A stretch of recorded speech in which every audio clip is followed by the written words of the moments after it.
That was an amazingly quick response that surprised even me. President Trump, after all of 5 minutes of being president, signs an order to investigate cancelling subsidies on EVs and EV charging. No, it's not that. That was obvious to everyone. He told us that. What was unexpectedly quick was I just got my first comment on the channel claiming that this was now the final confirmation. EVs are totally, completely finished, over and done with, destined to fail, heralding the resurgence of the traditional proper car industry, that based on ICE and good old petrol. Yeah. I'm Dave. This is Dave Takes It On.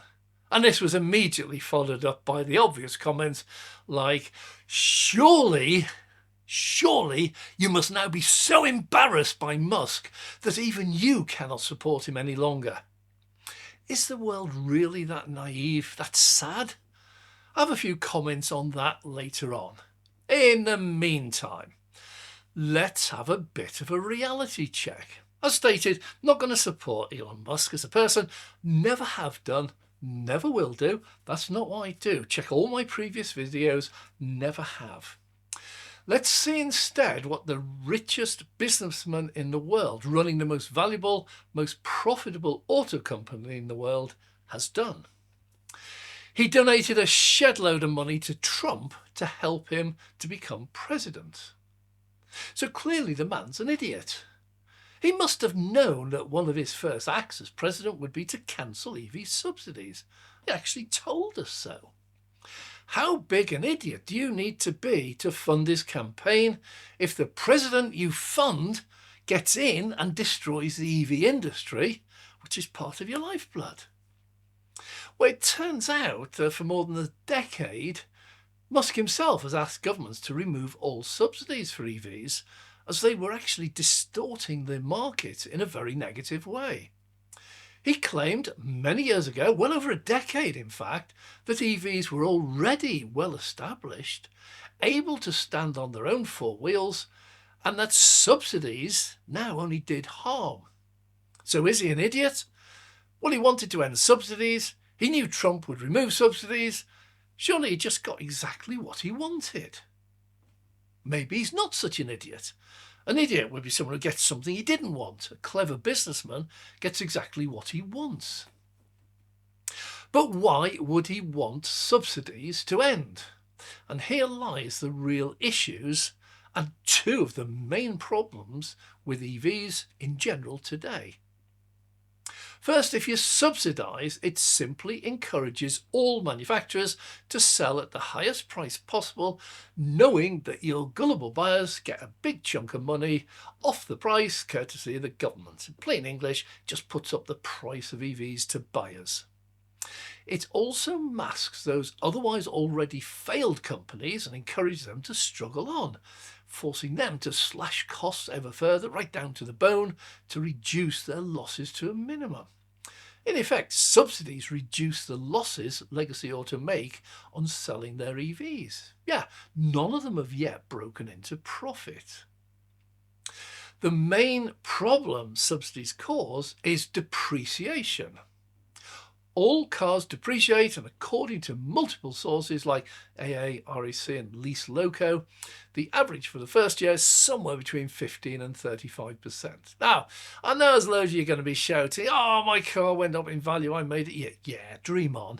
Unless you're a multimillionaire investing in special classic cars, all cars depreciate until they're worth less, down to about 100 quid, then they just stay there. By the second year, the average will be between 40 and 60%. So to put an actual figure on it, if you paid, say, 50,000 for a new car and it depreciated 40% after 2 years, it's now worth 30,000 in good condition with 10, 20,000 miles on the clock. These cars were once highly prized. 2-3 years old, good condition, low mileage, depreciation already covered by the first owner. Highly prized. Oh, if you're still with me, by the way, thanks. And please subscribe. Now imagine the price of the new EV has stayed the same, 50,000, and you can get, say, a 20% incentive, subsidy or tax break towards it. In America, the tax credit alone is $7,500. That's about 15%. In the UK, salary sacrifice saving is way more than that. As a buyer, you have a choice. If you previously bought good, low mileage 2-year-old cars, you can now buy a brand new one almost as cheap. Or you could lease a brand new one far cheaper. Or you could buy your 2-year-old car used. Now, obviously, if the new one, meanwhile, has dropped in price, a few thousand maybe, this becomes an instant no-brainer. For many people, it is very little dearer to go and buy a brand new one, an EV, as it is to buy 2 years old. This is the market distortion. If you lease, it's an absolute no-brainer. It'll be far cheaper to lease a brand new EV than to do anything else to do with cars. Cheaper even than buying a 2-year-old EV with low mileage.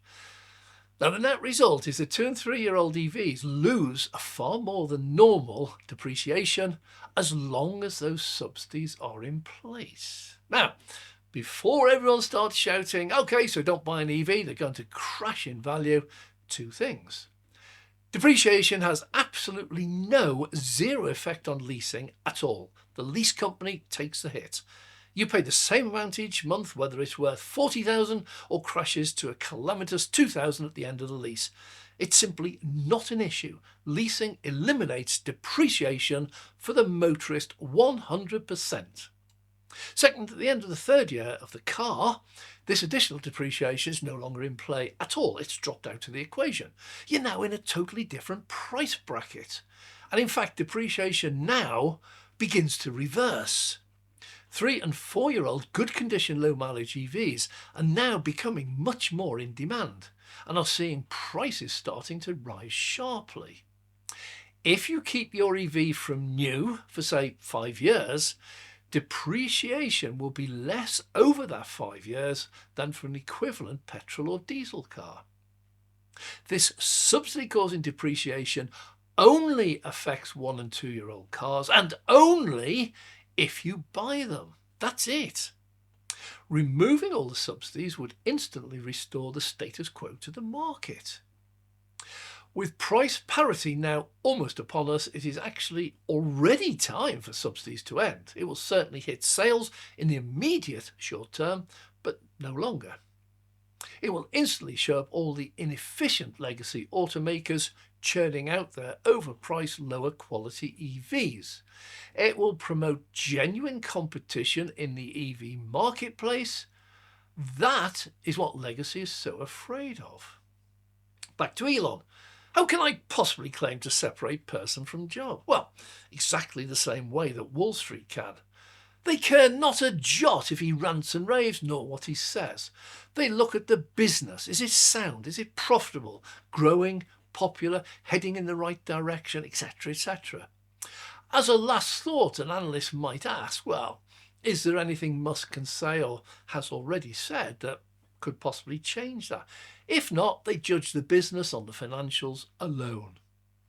As a private investor, admittedly small time, that's what I do.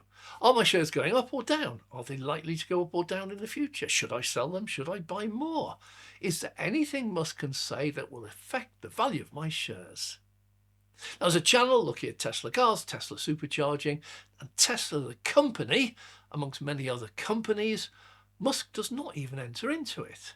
His company does, as does VW and Ford. You may note here, I didn't say Oliver Bloom and Jim Farley. They're not the company. They're merely the relevant CEOs, as is Musk. Does Tesla make good, great or bad cars? Are they cutting edge? Are they lagging? Do they have unique features? Are they outdated?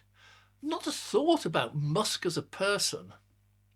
With the gigafactories operating at levels of efficiency unheard of in the auto industry, churning out EVs at a rate 10, 20, even 30 times faster than anything legacy auto can achieve, will Tesla actually be affected if subsidies do stop? They haven't yet, it's just been announced. Can they in fact win without subsidies? Well, Tesla's not needed subsidies for a long time, but it's always accepted them. Tesla's not needed credits from inefficient legacy auto for a long time, but it's always accepted them. What is likely to happen to Tesla now Trump is in and making changes? Is it good for Tesla cars or bad? Was supporting Trump a good business decision for Tesla? Is Tesla likely to get more out of Trump than Trump will ever get out of them? See, regarding all the hysterical screaming and ranting about Musk as a person, how I cannot any longer be a Musk fanboy or possibly even keep my existing Model S, surely I have to instantly sell it and cannot consider buying another one. All that is simply not relevant to me, certainly not as a Tesla driver. It's not relevant as a Tesla investor, and it's not relevant to the channel. As I say, check Wall Street. Well, Tesla started from almost nothing about 20 years ago now. It's valued at 1.34 trillion on the Nasdaq, making it the most valuable car manufacturer in the world. And that value simply rocketed in recent months once Trump won the election and Elon took his post, whatever he does. Have they sold out because of something Musk said or did that you took offence to? No. For them, Tesla and EVs, Trump winning and Musk getting whatever post he has, was seen as great for the world of business and finance. If you can't see that, I'm not going to explain it to you. SpaceX followed a similar trajectory to Tesla. It started shortly after Jeff Bezos, another multi-billionaire, started his space company, Blue Origin. Jeff, in the last 25 years, has made just one true space flight ever, last week. Second stage entered orbit successfully, congratulations on that. But the first stage, destined for a soft landing on a special barge floating at sea, luckily missed it because apparently it was travelling at 7,000 miles an hour when it hit the sea. It didn't survive. Well, the same guy who set up Tesla simultaneously set up SpaceX, and in the same time frame as Jeff, with his one launch, has achieved 437 missions to space. 399 have landed back on Earth, and 369 have reflight. They've gone back up again. Dragon's now the single preferred method for travel to and from the ISS, International Space Station. Admittedly, the last launch, Starship 7, did suffer a rapid unscheduled disassembly. Yeah, it blew up. Well, in fact, they blew it up. But the first stage came down, hovered briefly. This is 71 metres tall, 9 metres wide, weighs 200 tonnes empty, and it drifted in horizontally into position before being caught mid-air by a pair of metal arms they call chopsticks. How can anyone not be impressed by the businessman who did all that? NASA certainly was, and they deal with Musk on an almost daily basis. Did they stop taking his calls because he took a job with Trump? Or stop using his spaceships because something he said that they didn't like? Oh, I can just picture the scene. The head of NASA saying to his secretary, look, I'm not talking to Musk, we don't talk anymore, but can you call him up and tell him he's a total knob and we won't be using his rockets anymore, please? Most people, luckily, are far more grown up than that. Maybe the head of NASA is a better role model for you than some influencer on X or Instagram or YouTube or Facebook or whatever it is, whose sole mission in life is to wind you up to his or her way of thinking and get more clicks. The EV world will survive and thrive with or without subsidies. It is far too late to stop. If you don't want to buy a Tesla, don't buy one. If you don't want to buy an EV, don't buy one. I never try to force you. I try to present the options, the possibilities, cut through the lies so you can make sensible decisions for yourselves. Please be aware, few people want to be told what to do. Most people, I find, prefer to hear the truth so they can make up their own minds. I'm a grown up. I can make my own decisions.